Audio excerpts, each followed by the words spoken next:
Hello, students. Welcome to Banking Nagari. This is Vaibhav Saini, Assistant Manager in State Bank of India. In this video, we will be talking about the problems you are facing while doing mock test and while analyzing mock test. देखो, सबसे बड़ी issue जो आ रही है और सबसे बड़ी गलती जो एक एस्पिरेंट करता है वो ये करता है कि मॉक का वो एनालिसिस सही से नहीं कर पाता। अब देखो, आप मॉक टेस्ट दे रहे हो या किसी के लेक्चर का सोल्यूशन आप कर रहे हो, वो one and the same thing है। सबसे इंपॉर्टेंट फैक्टर रहता है कि आप एनालाइज कैसे कर रहे हो। मान के चलो, मैं रीजनिंग का ही टॉपिक लेता हूँ। आपने चलो पीओ मेंस का मॉक दिया, ठीक है। आपने ये एनालाइज किया कि आपका जितना कट ऑफ रहता है उससे आपने कम स्कोर किया, आपका मतलब ओवरऑल कम है, आप सेटिस्फाइड नहीं हो अपने मार्क्स को लेके। अब एनालिसिस में आपको मेन रूप से क्या देखना है? मेन आपको ये देखना है, फर्स्टली हमारी गलती ये होती है, जिन क्वेश्चंस को हमने अच्छे से सॉल्व कर लिया उनको लेके काफ़ी पॉजिटिविटी अपने अंदर बूस्ट हो जाती है, और हम जिन क्वेश्चंस को अटेम्प्ट नहीं कर पाए या हमने गलत अटेम्प्ट किया है उनकी तरफ हमारा माइंड स्विच ही नहीं करता, और हम एनालिसिस में गलती ये कर देते हैं कि हम ये पता नहीं लगा पाते कि गलती हमसे क्या हुई सॉल्व करते हुए, या जो क्वेश्चन हमने छोड़े उनको हमने क्यों छोड़ा। ठीक है, तो इन दो पॉइंट्स पे बात करेंगे। मान के चलो ब्लड रिलेशन का क्वेश्चन था कोडेड फॉर्म में, वो आपने गलत कर दिया, ठीक है। अब हो सकता है आपने जो आप जनरेशन ट्री बनाते हो, रिलेशनशिप ट्री बनाते हो, वो गलत बनाया हो। अगर वो गलत बनाया है तो आपको फाइंड आउट करना है आपने क्यों गलत बनाया, ऐसा आपने क्या गलत पढ़ा कि आपने गलत बनाया। या सेकंड केस हम लेते हैं फ्लैट फ्लोर पजल का। उसमें दो कंडीशंस होती हैं। फर्स्ट कंडीशन की एक बार दे रखा होता है पर्सन का गैप, ठीक है, और उसमें एक वैकेंट फ्लैट भी है। एक कंडीशन में दे रखा होगा there are 3 flats between A and B, तो उसमें वैकेंट भी आ गया। दूसरी कंडीशन है there are 2 person between A and B, तो इस वाले केस में तो दो ही लोग होंगे ए और बी के बीच में।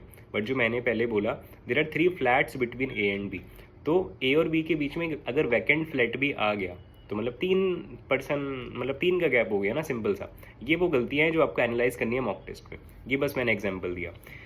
सेकेंड पॉइंट, थर्ड पॉइंट, मान के चलो कि डायरेक्शन सेंस का क्वेश्चन था कोडेड फॉर्म में, और मेंस में तो हमेशा 2 पर्सन को वो चलाता है कि एक्स यहाँ से चल रहा है, वाई नीचे से चल रहा है डायरेक्शन के क्वेश्चन में, ठीक है। अब बहुत छोटा सा मैं एग्जांपल दूँ, आपने लेफ्ट और राइट ही गलत ले लिया एक जगह, तो आपको बस ये एनालाइज करना है कि आपने क्या गलत किया कि आपका वो गलत हुआ, ठीक है। ये आपका एनालिसिस होता है। और इसके बाद में ये आता है कि आपने कोई पज़ल है, मान के चलो उसको 15 मिनट में सॉल्व किया, दूसरी पज़ल है आपको उसमें 20 मिनट लग गए। अब आपको ओवरव्यू ये लेना है कि जो आपको 20 मिनट लगे उसी पर्टिकुलर क्वेश्चन में जो टॉपर के एवरेज टाइम है वो और आपकी एवरेज टाइम में कितना डिफरेंस है। अगर कम डिफरेंस है इट मीन्स आप सही ट्रैक पे हो, बट अगर टॉपर का टाइम आपसे जस्ट हाफ है या आपसे 60% ही है तो इट मीन्स आपने कहीं ना कहीं गलती की और आपको उन कंसेप्ट को दोबारा से रिवाइज करके आगे बढ़ना है, ठीक है। ये बात एनालिसिस की हो गई। और मैं हमेशा से कहता हूँ जितना टाइम मॉक को देने में लगाते हो ना, एटलीस्ट उसका हाफ ऑफ द टाइम आपको एनालिसिस को ज़रूर देना है। उससे कम टाइम में आप सही से एनालाइज नहीं कर पाओगे। और एक चीज़ और है, जो क्वेश्चन आपने स्किप करे हैं, अगर आप मेंस का मॉक दे रहे हो तो डेफिनेटली आपने अराउंड 40% ऑफ द पोर्शन तो स्किप ही कर दिया होगा जो आपने अटैम्प्ट नहीं करा होगा। उसको भी ध्यान से देखना है एनालिसिस के दौरान कि वो कौन से क्वेश्चंस थे जो मैंने टच नहीं करे, और मान के चलो सेम क्वेश्चंस के टाइप्स आपके मेंस में आ गए तो क्या मैं उनको कर पाऊंगा मेंस में, रियल एग्जाम में या नहीं। तो उन क्वेश्चंस को आपको आफ्टर द मॉक टेस्ट करके देखना है जो आपने स्किप कर दिए थे क्योंकि टाइम कम था और आपको बस अटेम्प्ट करने थे। उस हिसाब से आपने काफ़ी पेपर छोड़ा होगा जो छोड़ना भी होता है रियल एग्जाम में। बट अभी आपको जज ये करना है कि जो क्वेश्चंस आपने छोड़े थे उनको कैसे अटेम्प्ट करना था। अगर मैं करता तो क्या हो सकता है, ऐसा भी होता है कि कम टाइम में आप ज़्यादा स्कोर कर पाते। उन क्वेश्चंस को भी अटेम्प्ट करके देखना है, ठीक है। और बाकी सबसे इम्पॉर्टेंट, अपने आप को जज नहीं करना चाहिए कभी मॉक टेस्ट को लेके।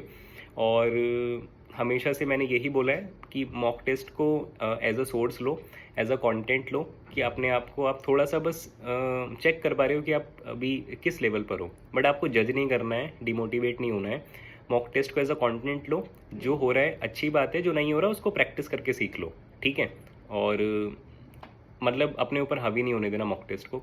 और इसका ऑल्टरनेटिव हमेशा से मैं कहता हूँ, मॉक टेस्ट के साथ एक प्रीवियस ईयर पेपर भी आपको लगाना है। ऑल्टरनेट डे पे आप लगा सकते हो। आज मॉक लगाया तो कल आप प्रीवियस ईयर पेपर लगा सकते हो, ठीक है। प्रीवियस ईयर पेपर की बहुत ज़्यादा इंपॉर्टेंस है, ठीक है। उससे यू कैन से काफ़ी कुछ रिपीट भी होता है और एटलीस्ट टाइप्स तो रिपीट हो ही जाते हैं। छोटी सी वीडियो थी रिगार्डिंग मॉक्स। काफ़ी क्वेरीज आपकी आती थी कि मोटिवेशन नहीं मिल रहा और डिमोटिवेशन फील हो रहा है मॉक्स देने के बाद, तो स्पेशली उनके लिए थी। अगर बातें ठीक लगी हों तो लाइक कर देना, सब्सक्राइब कर देना और अपने फ्रेंड्स के साथ शेयर कर देना। Till then have a good day head, bye bye, take care.